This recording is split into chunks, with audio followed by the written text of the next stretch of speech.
Hi everyone. I'm out here walking the beach. Let's see if I can see sun. Anyway, it's been a while since I've done a video update because there's been kind of a lot that's gone on with me in my head. But let's be real, life is what's going on in our head all the time.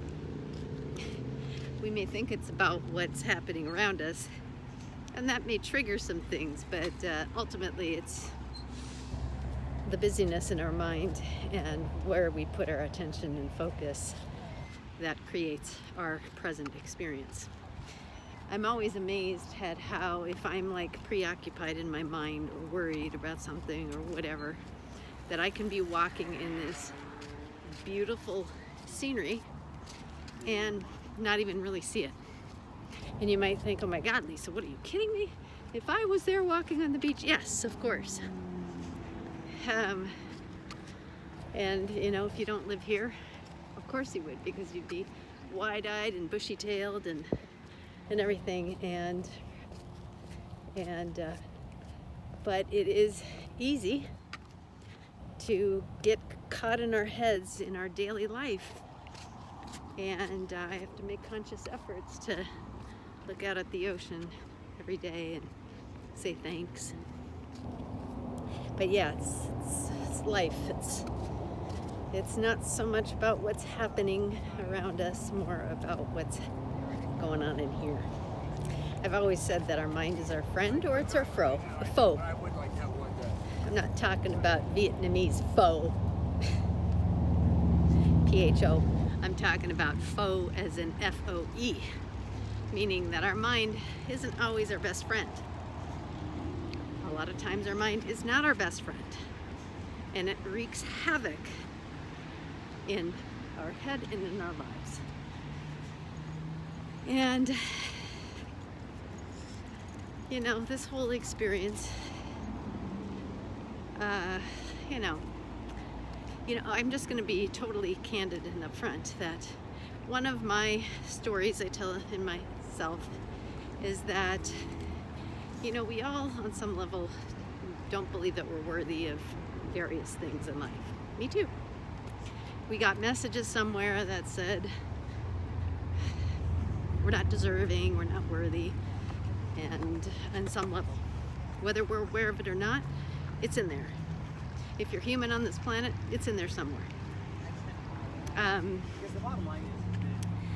And, you know, my biggest work, so what I was going to say, one of my fears, one of my stories is that, and here's my unworthiness, that people are going to get sick of me talking about this cancer experience. Like, you know, enough is enough. That's one of the messages in my head. You know, the ego mind, Marianne Williamson talks about the ego mind in relation to the Course in Miracles. And Course in Miracles, again, is all about where you're either in our right mind, which is one with the divine, one with the Holy Spirit, one with God, where we are perfect and whole. And that's the truth. Or we're not in our right mind and we're in our ego mind that believes we are less than that. We are not worthy. We are not the bright light that we were born to be. We are disconnected. We are separated from each other. We're all of these things other than what we truly are. So the ego mind has us see ourselves in the lens of we are not enough. And you know, as the Course in Miracles says, that illusions, even if they are an illusion, if we believe in them, they still have the same detrimental effects. So, you know, what my little ego mind will say to me is, nobody cares, Lisa, nobody cares. Nobody cares about your journey. We're over it. I'm telling you, the ego mind is not a very friendly part of ourselves. And as Marianne says, the ego mind likes to make you think that it has your back when really it's stabbing you in the back. And once you start to become aware of your thoughts and these subconscious messages that beat us down, that can be downright mean. Ay, ay, ay. I mean, this cancer experience. So I'm going to put myself out there and just say, even though my little ego mind wants to make me think that nobody cares about your story anymore, I'm just going to keep talking about what I'm experiencing and learning along this way and sharing, because I really wholeheartedly believe that in sharing, you know, what A Course in Miracles also talks about is we are all one. We are all one in the divine mind. And so when one of us heals, it affects all of us in some way. As I say at the end of my classes, when we heal our heart of the brokenness, the illusion that we feel like we're separate, we own our wholeness, our holiness. We, on some level, carry that vibration into the world, and it uplifts the whole. So I'm going to continue to share, and if there's any of you out there who are like, I'm sick of your story, God bless you, and that's okay. We're never going to seek approval from everybody. But that's because we're just human and we're trying to find our way through life. And anyway, but in sharing, I wholeheartedly believe that on some level it's helping somebody out there, even if it's one person. So this whole experience, I see it as my most profound spiritual awakening experience by far. Turning around here, sorry, the sun is going to be at my back. And so much of this experience has been what's going on in my mind. And oh my God. I don't even really know where to begin, but first of all, I will definitely say that I have a case of PTSD, post-traumatic stress syndrome. When something traumatic happens to us, whatever it is, that gets stuck in our amygdala, which is the part of our brain that's our survival brain that stores that trauma. Now, there's lots of stuff stored in that amygdala from little on, right? All of us. And when we get triggered by anything in the present time, it triggers that trauma. And the amygdala causes us to feel terror, fear, paralysis, like, oh my God. Because it's designed to protect us. It's also called the reptilian brain. It's designed to protect us, but present circumstances, like this moment right here, even though I might be triggered in my amygdala and fear, protect, in this present moment, there's nothing that's threatening my life. Now, somebody might say, well, you're still dealing with cancer on some level. Yes, it's a journey. But in this moment, am I dying? No. No. Actually, at this moment, I feel great. But if I let my mind, and this is my biggest practice, keep dwelling on the fact that, and just to let you know that in the month of July, my cancer marker went up to 300 and something. It was down in below 35, which is where it's supposed to be. Though I had a clean scan on June 28th, this number rising, oh my God, just triggered my amygdala post-traumatic stress. And, it has been the ultimate work to keep my mind out of that fear mode and take it to my elevated mind, the neocortex, where lots of the monks reside through meditation. We get beyond the survival brain and we get into the more elevated mind and consciousness of being present and finding peace and calm. That is my constant practice. That is my constant practice.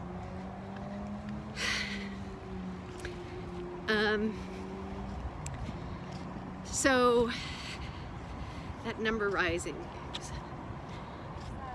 just, of course, like I said, sent me into a bit of a tailspin, but I kept doing my meditation with Joe Dispenza and others, breathing, centering myself, getting into my heart space. Heart coherence, heart and mind coherence is aligning ourselves with the present moment. We are completely safe right here, right now. I'm not being chased by a wild animal that wants to eat me. I'm not, in a car that I'm almost, been in a car accident. I'm walking on the beach. There's nothing threatening here. But, I had my blood drawn on Monday. So let me go back. Last weekend, my client Art, Precious Art, has a condo in Mammoth, which is near Tahoe and Yosemite. He said, it's open. If you and your friends, anybody wants to go spend the weekend in Mammoth, go for it. So my friend Stacy and I did. Gigi, actually my other roommate, she was dog sitting, so Stacy and I went. It was fantastic. It was, some of you saw the pictures on Facebook, mountains, pine trees, rivers, lakes, hiking, biking. My soul was soaring. And I was saying to Stacy, I'm cancer free. Like this is what it feels like. I feel great in my body. Even though we're at elevation, we were biking and hiking, and I'm on a chemo-like medication right now called Lymparza as of July 23rd. It's a second line of therapy. I've had chemo, back finished in March. And I'm also doing Avastin every 3 weeks, an infusion. All of this is to, the continued therapy, as well as all of my other treatments, acupuncture twice a week, energy medicine once a week, high dose vitamin C IV, curcumin IV, all this stuff that I do every week. And my supplements, I take probably about almost 30 to 40 supplements a day to change my inner terrain. I'm I'm working on every level that I can, and but a lot of it is also emotional. Anyway, had a great time in Mammoth. Just came back, and as we were driving back 5 hours to Santa Monica, I just felt the tears come, because I feel like my weeks are about coming from the vibration that I'm not well. All of these treatments, I'm not well. When I feel I am well, and in the mountains, it just made me feel like, And one of my friends who's a shaman, who I ride horses with, she was telling me, Lisa, your aura, she's like, I've worked with a lot of people with cancer. Your aura is, the colors are vibrant and expansive. She's like, people with cancer, colors are usually dull and close. You're not. She said, this is about you trusting your inner authority, regardless of what numbers are. And if you feel good, you feel good. Trust that. Anyway, it's been a lot of work in my mind, present moment, one moment at a time. And so the great thing is even though getting that blood draw on Monday, so here I come from total peace of the weekend to that blood draw on Monday, I was in total paralysis fear. What's the number going to show? Blah, blah, blah, blah. Luckily it went down a little bit, which means that the medication and my mind and my healing on an emotional level would indicate that maybe that's working. So anyway, it's been a lot of work, moment to moment. I'm grateful for it all, and one awakening moment after another.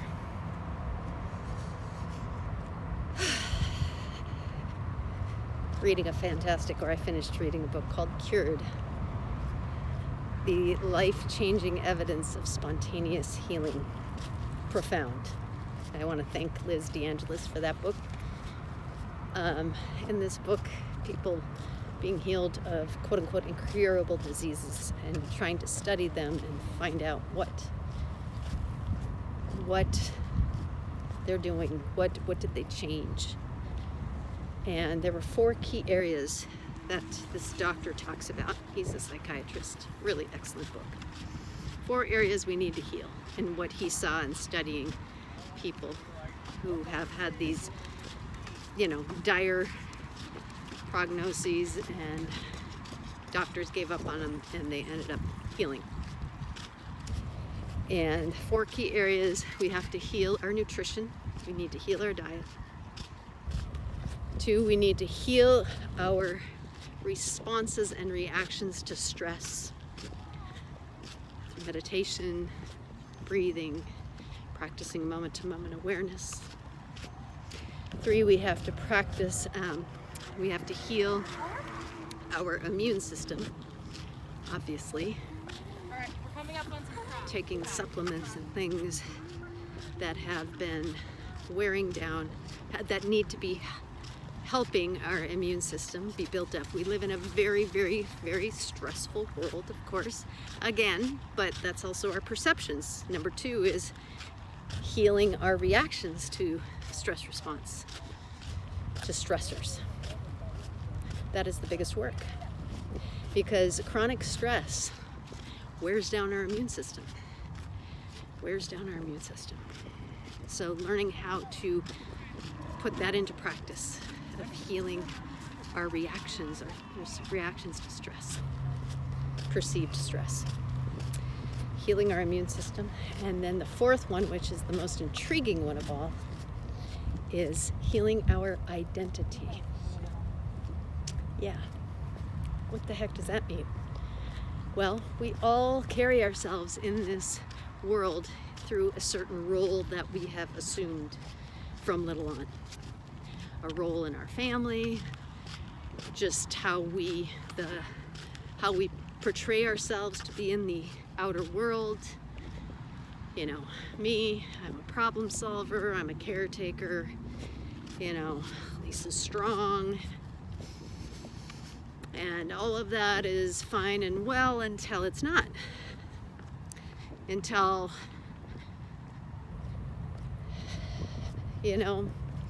until our body, our soul says, that's depleting us. That is depleting, and it's draining our life force, and it's no longer serving. And maybe it didn't serve, but when we're younger, we're also more resilient.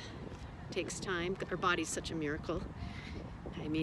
I just am always blown away at how many years people can eat crap food, not exercise. I've worked as an exercise physiologist, wellness coach for the last almost 30 years now, and I'm always blown away at how resilient the body is until it finally says, no more.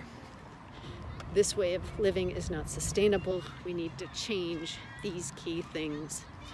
We need to heal these key things: our nutrition, our reaction to stress, our immune system, and our identities. What identity are we putting out there that we've carried for all of these years that maybe is depleting us?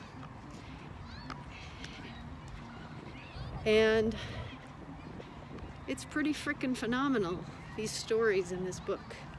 Unbelievable of people who have changed their whole being in certain ways. Left their jobs that was draining them, left relationships that were draining them, left roles in their family that were draining them. Not knocking anybody, our family or anything. It's just doing an inventory of ourselves and checking in with what is giving me energy, what is nourishing me, what is uplifting me, what is bringing me joy, what is draining my life force, draining my energy, taking away. And just remember that what I have found out and am finding out is that every little thing that drains our energy and our life force is taking away from our vitality. And at some point, we experience dis-ease in some form. So, not saying this to scare anybody, this is just kind of the reality of it. It's like, it's not personal, it's just, we all have our choices that we make. I've always said, we are making choices every single moment of our lives. They're either conscious or unconscious. Usually they're mostly unconscious until we get more aware and conscious.